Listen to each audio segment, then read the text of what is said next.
Hello one, this is Sumit Kumar. I hope आप लोग बहुत अच्छा होंगे और बहुत अच्छा मैथमेटिक्स कर रहे होंगे।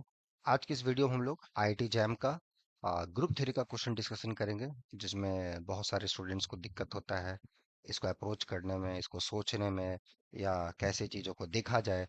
जब कोई दो ग्रुप आइसोमॉर्फिक दे दे या बोले इस ग्रुप के साथ क्वोशंट ग्रुप आइसोमॉर्फिक है कि नहीं, या ये ग्रुप इसके साथ प्रोडक्ट ऑफ टू ग्रुप में मिल रहा है कि नहीं, या एक नॉन ट्रिवियल होमोमॉर्फिज्म मिल रहा है कि नहीं, इस टाइप के क्वेश्चंस ब्ला ब्ला, उसको हम लोग इस वीडियो में कुछ हद तक सीखने की कोशिश करेंगे। ठीक है, तो पहले चलिए क्वेश्चन समझते हैं क्या है और इस आपके क्वेश्चंस को कैसे बनाएंगे ताकि जो आपका आने वाला आईआईटी जैम का एग्जाम है 2027 या 2028 वो आपका अच्छा जाए। ठीक है, आइए।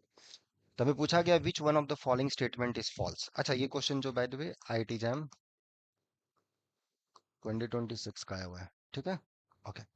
Which one of the following statement is false पूछा है। ठीक है, S3 is isomorphic to a subgroup of S4, Z3 is isomorphic to a subgroup of S4, S3 is isomorphic to a quotient group of S4, Z6 is isomorphic to a quotient group of S4। ठीक है, बड़ा ये दो group isomorphic या एक एक group दूसरे group के सब ग्रुप के साथ आइसोमॉर्फिक है कि नहीं, ये पूछा जा रहा है। ठीक है, ये हमें दिखाना है कि कैसे है। तो चलिए देखते हैं इस टाइप के क्वेश्चंस को कैसे हम लोग का अप्रोच करना है। और ध्यान दीजिएगा, ग्रुप भी बड़ा टिपिकल है, एसेंस है और जेड थ्रीज और एस एन है। ठीक है, आइए। तो इस टाइप के क्वेश्चंस को हम लोग कैसे अप्रोच करें, क्या हमारा सोचने का तरीका होना चाहिए to approach this kind of problems, right है। आइए देखते हैं। तो पहली बात बोल रहा है कि which one of the following statements is false. So S3 is isomorphic to a subgroup of S4। S3 जो होगा isomorphic to subgroup of S4। ठीक है, देखिए पहला चीज तो रिकॉल कीजिए।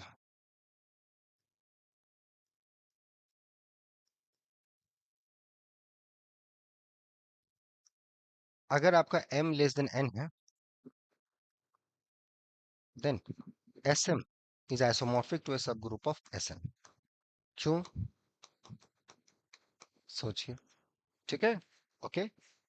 दूसरा, Zn is isomorphic to a subgroup of G if and only if G has an element of order n।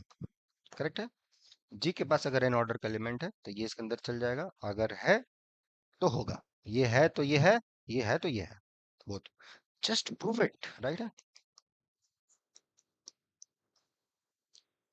समझे, मेरे लिए नहीं अपने लिए। ठीक है, या बस इसी चीज का हम लोग यूज करेंगे। ठीक है, आइए। अब हमारे पास पहला बोल रहा है S3, S3 isomorphic to subgroup of S4। Yes, 3 less than 4 है तो ट्रू है, लेकिन हमें पूछा है फॉल्स। नहीं भाई, ये सही स्टेटमेंट।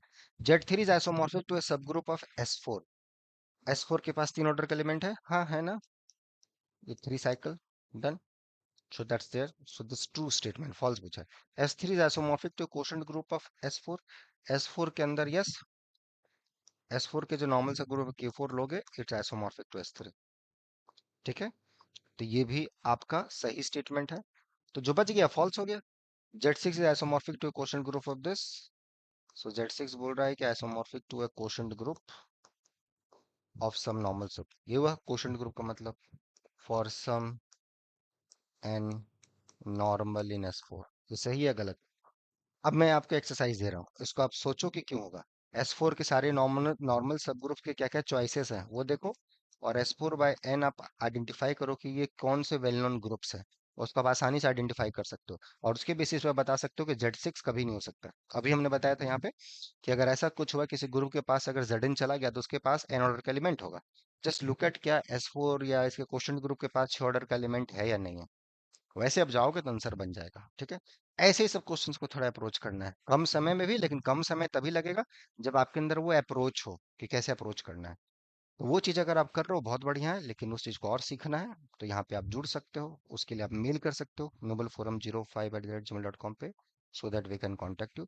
बाकी मजे से मैथमेटिक्स करो, टेंशन मत लो, रिलैक्स रहो और आगे बढ़ो। ठीक है, 2 मई से आईआईटी जैम 2027 के लिए रेगुलर बैचेस स्टार्ट हो रही है। जो लोग जुड़ना चाहते हैं मेल कर देंगे। ठीक है, till then enjoy the subject, take care, bye.